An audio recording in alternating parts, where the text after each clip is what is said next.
What is up, everyone? My name is Jack Southall, back again with another video, and today I am here for my WWE SmackDown review for August the 2nd, 2016, and I really enjoyed this show. There was a lot of good stuff that happened in this 2-hour episode of SmackDown. A lot of things that advanced in the WWE title match, and you know, Randy Orton talking about Brock Lesnar and all that. We'll get all of that soon, so let's get right into the show. And speaking of Randy Orton, that's how we open it up with Shane McMahon, Daniel Bryan and Randy Orton. They're all kind of backstage and they are watching Orton hit the RKO on Lesnar from yesterday's episode of Raw.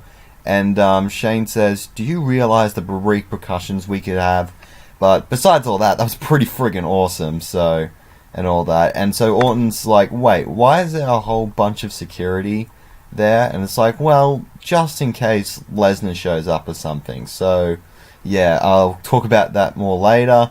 Shane, and then they also bump into Maurice and The Miz, and Daniel Bryan tells them, well, there's going to be a triple threat #1 contenders match for your IC Championship involving Apollo Crews, that he calls Apollo Creed, which was hilarious, Kalisto and Baron Corbin, and then Dean Ambrose walks up to them next after that, and so right after that, Ambrose then gets to the ring and pretty much addresses the #1 contender Dolph Ziggler, telling him, you know what, come out here, let's get to know you a little bit more. And so Ziggler comes out and pretty much says that, and Ziggler says, you know what, we're kind of alike, you know. And then Ambrose just goes, no, not really. You're more show. I'm more get in the ring and kick the ass kind of guy. So they have a bit of a promo between each other, and they're really passionate. And Ziggler, after Ambrose pretty much says that you may like steal the show, like you always say, but at the end of the day, you're still a loser. And Ziggler didn't really appreciate that, and he says that I'm going to tear the house down at Brooklyn, and I'm going to take the title from you. And that Ambrose says no, he's not, and not because of any conspiracy theory or any of the backstage politics holding you down. And that I'm going to find out what your real problem is. You're not as good as you think you are. So he drops the mic and walks off. So yeah, you can really feel the tension between Ambrose and Ziggler, which I really love. I know this is a babyface feud for the moment, but I think this is going to escalate into someone turning heel in the future. So after that, we get Bray Wyatt then like suddenly in the ring, and he hits his sister Abigail on Ziggler, and then he says, you know, you don't deserve the power of calling yourself the next WWE World Champion. I do. And it says, if you're worthy of being #1 contender, put that on the line against me.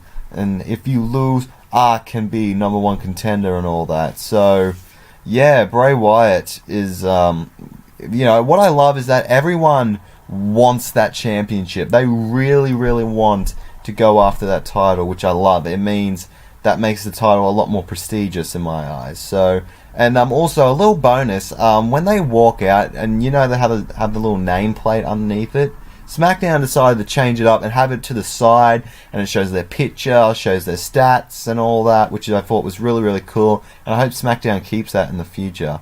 Then right after that, we get the #1 contenders triple threat match for the Intercontinental title, Apollo Crews, Baron Corbin and Kalisto, and this was a fine match. You know, these two, these three guys did very well with each other. I really like Kalisto, by the way. He's really interesting. But of course, Apollo Crews ends up getting the win after rolling up Kalisto. Corbin is not happy with Kalisto because he pretty much kind of screwed him out of the match after, I think, Kalisto kind of kicked him out of the way or whatever. And so right afterwards, yeah, Corbin just beats up Kalisto, and then Crews comes in to tell him to back off. And then The Miz runs in, hits skull-crushing finale because he was on commentary with Maurice on Crews. And then Corbin's like, screw you, only I get the spotlight, mate. And pretty much hits him with the end of days, I'm pretty sure. So, yeah, it doesn't really seem... Baron Corbin, I like how he did that, because it's like, he would be kind of aligning with the heel, because, you know, he's a heel character. But he just laid waste to Miz and said, you know what, I don't care if you're a good guy or a bad guy, I don't like anyone, I'm by myself. I'm the lone wolf. So, yeah, that was really cool of Baron Corbin. I hope he keeps it up in the future. As for Apollo Crews, I think he did very well, and I hope he does a great job at The Miz at SummerSlam. And honestly, I kind of hope he beats The Miz at SummerSlam. I think it'd be the perfect time for Apollo to win that IC title. And then we get to, oh, Jesus Christ, Becky Lynch versus Eva Marie. Well, we thought we were going to get that because as Eva Marie's coming out to the ring and, you know, she gets the introduction of that guy pretty much praising the living shit out of her. She kind of walks up to the turnbuckle and she's like, oh my god, my knee hurts, ouch. And so they had to call off the match, and so she walks out with a leg injury, and Becky Lynch is just like, are you serious? So, yeah, that was pretty good, honestly. I hope Eva Marie kind of keeps up this just, you know, this absolute heelness of her, of, you know, getting out of matches, you know, taking the easy way out, because she's got so much heat just together. So, yeah, I love how she's adding more fuel to the fire, so that's really good. So, we then get to Renee Young and Carmella talking at the Smack Live table. They have their own table now where they do interviews. I'm fine with that. It looks pretty awesome. It's something different, which is good. And, you know, Carmella says, you know what, I don't trust Eva's injuries for a second. Calls her like a red-headed Kardashian wannabe. And then Natty appears, and she's not happy that, you know, why is Carmella getting an interview and not me, and all that. And so that sets a match up for them later on. And then we get to American Alpha finally debuting. Fuck yes. Chad Gable and Jason Jordan, they were a tag team in NXT. Very, very successful. They ended up winning the tag titles there. And they ended up taking up on the Vaudevillains in their debut match. And my god, I'm so excited for American Alpha to finally get to the main roster. Of course, very nice back and forth match most of the time. But they ended up hitting their finisher, which is like, I think Jordan kind of sets them up for like a back suplex or whatever, and then he throws him up, and then Gable catches him, pins him to the ground, and yeah, they end up winning the match. So yeah, I'm very excited for American Alpha. I think they're going to dominate the tag division on SmackDown. I have heard rumors, I think it might be confirmed that Daniel Bryan said on some podcast that SmackDown's going to get their own women's title, and that maybe the tag titles might come back. Which, honestly, I don't hate it that much. I mean, if you're going to have exclusive shows, you might as well have their own titles. I know you might say, oh, but it devalues the championship. I mean, you can still make it prestigious, you know. But, yeah, we might even get some, you know, some cool champion versus champion matches in the future. You never know.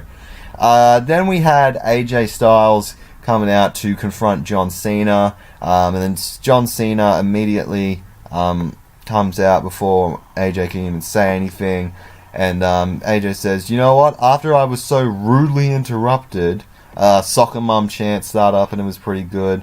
And he talks about beating up Cena and defeating him, and he doesn't know why he's still here, and that he should go and just stick to hosting Teen Choice Awards and all that, and says that all of his fans are weak-minded, and that he blames the kids for getting into him, and then he blames the parents, and then he blames just all the people in general. And they talk about how Nashville, Tennessee has the weakest of minds, because trust me, I know. So taking an obvious stab at TNA, which is pretty funny, because I think TNA kind of started off in Nashville, which is cool. And right after that, Cena pretty much cuts the promo and says that there's no other place for me. And he says, then why the hell are you here? I'm here because I love this and all that. And then AJ says, you know what? I want to challenge you to a match at SummerSlam. No club, no interference, just you and me. And then AJ says he's going to teach your ass a lesson, and he leaves. So, man, great promo work between AJ Styles and John Cena. AJ came off as a great heel, and Cena just, my God, he is probably one of the most passionate performers when it comes to talking on the microphone. I mean, that guy can fucking talk, man. So yeah, I think they are going to tear the house down at SummerSlam. Just SummerSlam in general is going to be a fantastic pay-per-view. I can already see that with the amount of matches that are announced. So yeah, AJ and Cena for the final time. I'm knowing WWE Cena's probably going to win, but who knows? Who cares, really? It's still going to be a classic matchup. Then after that, Randy Orton decided to take on Fandango in this. So they start their match and all that. And then during the match, during the end, Brock Lesnar shows up on SmackDown for the first time in God knows how long. Just nails Orton with the F5, and all the security, Shane and Daniel Bryan come out, and they pretty much, get Brock out of the ring while Orton's just laying down. So I'm guessing this is Brock Lesnar's revenge on Randy Orton RKOing him on his brand. So yeah, I like how when a Raw superstar shows up, the security comes in and says, "Hey, you're not part of this brand. You're part of another brand. Get out of here." So I really like that. I think it's pretty cool, and I hope they keep it up when it comes to other, pros, kind of cross-promotional matches. So after that, Daniel Bryan's just talking on the phone about Lesnar until the one-man band, bye-bye, Heath Slater appears, and then Bryan's like, "How the hell did you get in here?" And, Slater said, "You know what? I look great on a SummerSlam poster. I'm the hottest free agent. Nothing's bigger than me right now." And then Bryan announces pretty much, "Okay, how about next Tuesday on SmackDown, you can have a match against someone else." And so he gets speared out of gored out of nowhere by Rhino. And he says, "Oh yeah, your opponent's Rhino, and if you win, you get a SmackDown contract." So yeah, that's pretty cool. I'm very excited for Rhino coming back. That's going to be pretty sweet.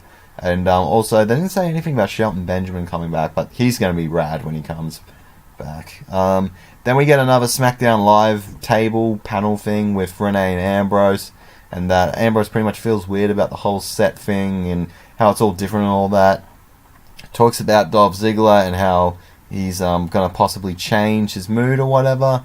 And then we get Randy Orton in the back, and the new announced chick. I don't know her name. I believe her name is Charlie Carusa. I don't know. I probably fucked her name up. And she pretty much asks, "Oh, what did you think about Lesnar attacking you?" He didn't say a thing and just pissed off.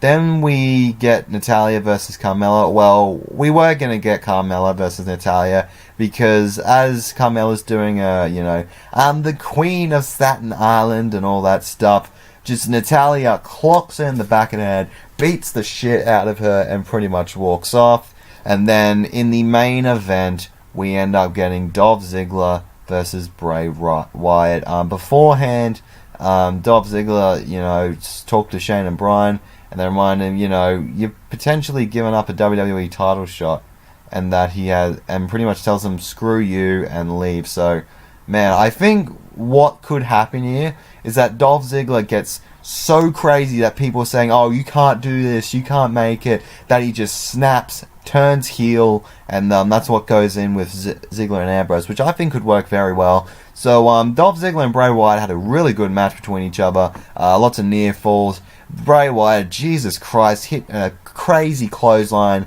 on Dolph Ziggler on the outside, and what I really liked is Bray Wyatt tried to undo the turnbuckle. However, pretty much Ziggler chucks his head into, while he's undoing it, hits a zigzag on him for the 2 count. And then what also happens is they trade shot. Wyatt gets the upper hand, but then Ziggler pretty much throws him into the ring post, the exposed one. Hits Wyatt, walks into the elbow, and then he hits a super kick and pretty much gets the win. So that was really, really cool. I like how Bray Wyatt pretty much fucked up in order for Ziggler to get the win. I thought that was cool. And then for some reason, Eric Rowan just shows up and beats up Dolph Ziggler. So I'm guessing he's still aligned with the Wyatt family and Bray Wyatt. Ambrose, who was on commentary throughout the entire match, got off, tried to make the save, but that wasn't enough. Sister Abigail's on both of them as the Wyatt family stands tall, and that's how we end the show. So yeah, this was a really fun episode of SmackDown. I really, really enjoyed it. The they are building up their feuds very, very well going in. I like how Ziggler and Ambrose is getting really, really intense at the moment, and I think Ziggler might turn heel in the future. Who knows? I thought AJ and Cena's promos on each other were fantastic. American Alpha's debut was great, and just a good main event. What a great show in general. Seriously, WWE's been nailing it the last 2 weeks, and I really hope they keep on going until SummerSlam. But then again, this is WWE we're talking about, so who knows? But yeah, thank you guys for watching this video. I hope you have enjoyed it. If you did, make sure to leave a like. Comment down below what you thought of this episode of SmackDown. If you want to see more from me, hit that subscribe button. You'll be glad you did. Twitter and Instagram is at JackmanLaw for anyone if you want to follow me there. Also, check out the Bullshit Club members, Mr. TV, and the 5/8. Their links will be in the description below. Thank you so much for watching, and I am out in 3, 2, 1.